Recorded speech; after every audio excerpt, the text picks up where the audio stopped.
Hi friends, అందరు ఎలా ఉన్నారు? బాగున్నారా? అందరూ బాగున్నారు అనుకుంటున్నాను. మరి ఈరోజు దేవుని వాగ్దానంతో నేను మీ ముందుకు వచ్చాను. మరి ఈరోజు దేవుని వాగ్దానము సామెతల గ్రంథము 22వ అధ్యాయము 24వ వచనము. కోపచిత్తునితో సహవాసము చేయకము, క్రోధము గలవానితో పరిచయము కలిగి ఉండకము. మరి ఇది ఫ్రెండ్స్ ఈరోజు దేవుని వాగ్దానము. మరి ఈరోజు దేవుని వాగ్దానం ద్వారా మరి దేవుడు ఏం సెలవిస్తున్నాడంటే, మరి కోపచిత్తునితో సహవాసం చేయవాక, క్రోధం గల వాళ్ళతో పరిచయం కలిగి ఉండవాక అని మరి ఈరోజు దేవుని వాగ్దానం ద్వారా మరి దేవుడు సెలవిస్తున్నాడు ఫ్రెండ్స్. మరి దేవుడు ఏం సెలవిస్తున్నాడో అందరూ విన్నారు కదా.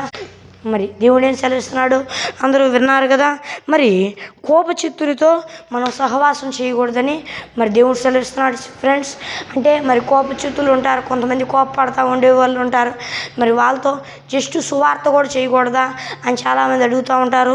మరి దేవుడే సెలవిస్తున్నాడు అంటే సహవాసం చేయవాకండి అని సెలవిస్తున్నాడు. మరి సువార్త అంటే దేవుణ్ణి నమ్ముకోండి అని చెప్పొచ్చు, తప్పు లేదు. అయితే సహవాసం అంటే ఎలాంటిదంటే మరి వాళ్ళతోనే చక్కగా మాట్లాడతా, వాళ్ళతోనే వాళ్ళు చేసే పనులు చేస్తా, బాగున్నారా అని మాట్లాడతా ఎక్కువసేపు వాళ్ళతో ఉంటే మరి ఆ సాతానుడు ఉంటాడు కదా వాళ్ళ పక్కన. మరి ఎందుకంటే కోపచిత్తులు అనే వాళ్ళు కోపంగా ఉంటున్నారు అంటే వాళ్ళల్లో దేవుడు లేడు, సాతానుడు ఉన్నాడు అని అర్థం. మరి అప్పుడు మరి సాతానుడు ఉంటాడు కాబట్టి వాళ్ళల్లో మరి దేవుడి ఆత్మ మనకు దూరం అయిద్ది అనమాట. అప్పుడు దేవుని ఆత్మ దూరం అయితే మనం ఎంతో ఇబ్బంది పడాలి. దేవుడు మనకు తోడు ఉండకపోతే ఎంతో ఇబ్బంది పడతాం. మరి అందరూ గ్రహించండి, కోపచిత్తులతో సహవాసం చేయవాకండి, క్రోధం గల వాళ్ళతో పరిచయమే అసలు కలిగి ఉండవాకండి. క్రోధంగా అంటే ఏది పడితే అట్ట చేస్తా, ఎట్ట పడితే అట్ట ఉండే వాళ్ళతో అసలు పరిచయమే ఉండవాకండి అని మరి ఈరోజు దేవుని వాగ్దానం ద్వారా మరి దేవుడు సెలవిస్తున్నాడు ఫ్రెండ్స్. మరి ఎవరితో కూడా తప్పుడు స్నేహం చేయవాకండి. మరి దేవుడు ఏం సెలవిస్తున్నాడు అందరూ విన్నారు కదా. మరి సహవాసం చేయవాకండి, ఎవరితో కూడా ఫ్రెండ్షిప్ చేయవాకండి. కోపచిత్తులతో కోపంగా ఉండే వాళ్ళతో ఫ్రెండ్షిప్ అనేది చేయవాకండి.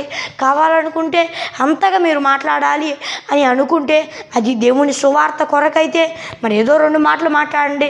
అంతేగాని వాళ్ళతోనే సహవాసం చేస్తా, వాళ్ళతో ఫ్రెండ్షిప్ చేస్తా, వాళ్ళతో తిరుగుతా, ఎలా పడితే అలా ఉండవాకండి. సహవాసం అంటే మరి ఇంగ్లీష్లో మరి ఫ్రెండ్షిప్ అని అర్థం. మరి ఫ్రెండ్షిప్ ఎవరితోనూ చేయవాకండి అలాంటి వాళ్ళతో. మరి మీలో ఎవరైనా కోపంగా ఉంటున్నారా? మరి అలా ఉండవాకండి. మీరు కోపంగా ఉంటున్నారంటే మీలో దేవుడు లేడని కూడా అర్థం అన్నమాట. మరి మీరు కోపచిత్తులతో కోపంగా ఉండే వాళ్ళతో క్రోధంగా ఉండే వాళ్ళతో సహవాసం చేయవాకండి. చివరికి క్రోధంగా ఉండే వాళ్ళతో అయితే పరిచయమే లేకుండా ఉండడం మంచిదని మరి దేవుడు సెలవిస్తున్నాడు ఫ్రెండ్స్. ఎందుకంటే క్రోధం గల వారిలో సాతానుడి ప్రభావం ఎక్కువగా ఉండిద్ది.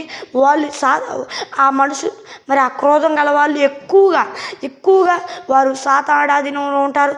కొంతమంది అయితే పూర్తిగా సాతానుడి ఆధీనంలో ఉంటారనమాట. క్రోధం గల వారితో సహవాసం చేయకూడదు అనమాట.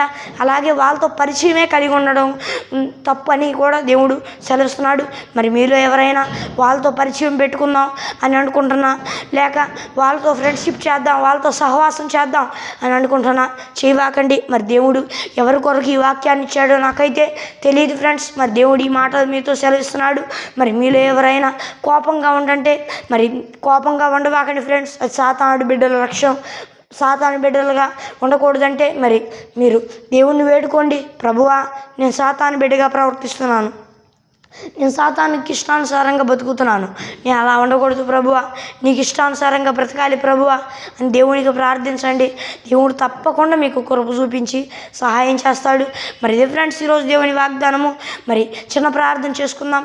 పరలోకమందున్న దేవా, నాయన గొప్ప దేవా, మరి నీ వాగ్దానం ద్వారా నువ్వు మాతో మాట్లాడావు. కోపంగా ఉండే వాళ్ళతో ఫ్రెండ్షిప్ సహవాసం చేయకూడదు అని నువ్వు సెలవిచ్చావు దేవా. అలాగే దేవా నాయన యేసయ్య, క్రోధంగా ఉండేవాళ్ళు దేవా ఇంకా ఇబ్బందికరం, వాళ్ళతో అసలు పరిచయమే ఉండకూడదని నీ వాక్యం ద్వారా నువ్వు మాతో మాట్లాడావు దేవా. మేము అలా జీవించడానికి నీ సహాయం చేయి దేవా. ఒకవేళ మేము ఎవరమైనా దేవా నాయన కోపంగా ఉంటే దేవా నాయన మేము కోపంగా ఉండక నీకు ఇష్టానుసారంగా బ్రతకడానికి మారు మనసు పశ్చాత్తాపం పొంది రక్షణ పొందడానికి సాయం చేయ దేవా నాయన. ఈ వాగ్దానం చూస్తున్న వారిలో దేవా ఎవరైనా నిన్ను నమ్ముకోకపోతే నేను నమ్ముకునేటట్లు, బాప్తిసం తీసుకునేటట్లు దేవా నాయన హృదయంలో మారు మనసు పశ్చాత్తాపం పొంది దేవా రక్షణ పొందేటట్లు సాయం చేయ. దేవా ఈ భూలోకంలో ఉన్న వారిని అందరినీ మార్చి కృప చూపించయ్యా. యేసుక్రీస్తు నామములో అడిగి వేడుకుంటున్నాను నా ప్రియ పరలోకమందున నా పరముందండి. ఆమేన్. మరి ఫ్రెండ్స్, ఈరోజు దేవుని వాగ్దానము, మరి మీలో ఎవరైనా యేసుక్రీస్తు ప్రభువారిని నమ్ముకోకపోయి ఉంటే యేసుక్రీస్తు ప్రభువారిని నమ్ముకోండి. ఆయన మనందరి కొరకు కలవరిగిరిలో ప్రాణ త్యాగాన్ని చేశాడు. మీ అందరి పాపాలను క్షమించాడు. మీకు సంతోషంగా లేదా? హృదయంలో మనశ్శాంతి లేదా? మరి మీలో దేవుడు లేడు. మరి మీరు దేవుడిని ఇంకా నమ్ముకోకపోతే దేవుణ్ణి నమ్ముకోండి. కొంతమందికి సంతోషం ఉండిద్దేమో, కానీ ఆ సంతోషం హృదయపూర్వకంగా ఉండదు.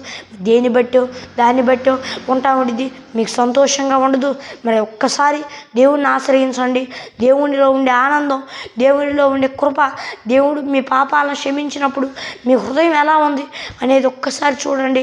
దేవుణ్ణి నమ్ముకోండి. ఇంకా మీరు దేవుణ్ణి నమ్ముకోకపోతే ఆయనే నిజమైన దేవుడు. ఆయన దగ్గర మీ పాపాలన్నీ ఒప్పుకుంటే మీరు ఎంత దుర్మార్గులైనా, ఎలాంటి చండాలపు పనులు చేసినా దేవుడు మిమ్మల్ని క్షమిస్తాడు. ఆయన మిమ్మల్ని తన బిడ్డగా చేసుకుంటాడు. మరి ఎలాంటి తప్పుడు నిర్ణయం తీసుకోవాకండి. మరి ఆయన రక్తంలో కడగబడిన వారమండి. ఆయన దగ్గర క్షమాపణలు అడగండి. ఆయన దగ్గర క్షమాపణలు అడిగి ఆయన రక్తంతో కడగబడిన వారై మరి బాప్తిసం తీసుకోండి. ఆయన నమ్ముకోండి. ఆయన మీకు కృప చూపిస్తాడు ఫ్రెండ్స్. మరి ఆయన రక్షణని మీరు పొందుకుంటారు. మరి మరి ఈ భూలోకంలో మీకేమీ లేకపోవచ్చు, లేక ఉండొచ్చు. మరి మీకుండా లేకపోయినా మీరు దేవుని కానీ నమ్ముకోకపోయి ఉంటే మరి పరలోక రాజ్యం వెళ్ళలేరు. మీరు పరలోక రాజ్యం అనగా స్వర్గం వెళ్ళాలి అంటే, మరి పరలోక రాజ్యం వెళ్ళాలి అంటే యేసుక్రీస్తు ప్రభువారిని నమ్ముకోవాలి. ఆయనే మార్గము, సత్యము, జీవం. ఆయనే ఆ మాట సెలవించాడు. మరి మీరు ఆయన నమ్ముకోకపోతే నరకాగ్ని గుండానికి వెళ్తారు. అలా వెళ్ళకూడదంటే యేసుక్రీస్తు ప్రభువారిని నమ్ముకోండి. అప్పుడు మీరు పరలోక రాజ్యం వెళ్తారు. దేవుడు కృప చూపిస్తాడు మీకు. మరి ఇది ఫ్రెండ్స్ ఈరోజు దేవుని వాగ్దానము. మరి దేవుని కృపలో మరి ఆయన పరిచర్యకు దేవుడే కృప చూపించాడు. మరి ఇక నుండి పెందలాడొస్తాయి అంటానే కానీ లేట్ అవుతూ ఉంది. మరి ఇక నుండి అయితే భయపడాల్సిన అవసరం లేదు. పెందలాడి వస్తాయి. మరి వాతావరణం కొంచెం ఇబ్బంది అననుకూలంగా ఉంది, కానీ దేవుడు కృప చూపిస్తాడు అనే నమ్మకంతో ఉన్నాం. దేవుడు కృప చూపిస్తున్నాడు, అన్ని విషయాల్లో సాయం చేస్తున్నాడు. మరి పరిచర్య కొరకు ప్రార్థించండి. ఇక నుండి పెందలాడి వాగ్దానాలు వస్తాయి. మరి ఇది ఫ్రెండ్స్ ఈరోజు దేవుని వాగ్దానము. మరి దేవుని కృపలో దేవుడు సాయం చేసినందుకు ఆయన నామానికి నేను స్తోత్రం చెల్లిస్తున్నాను. మరి ఒక దేవుని వాగ్దానంతో మళ్ళీ కలుద్దాం.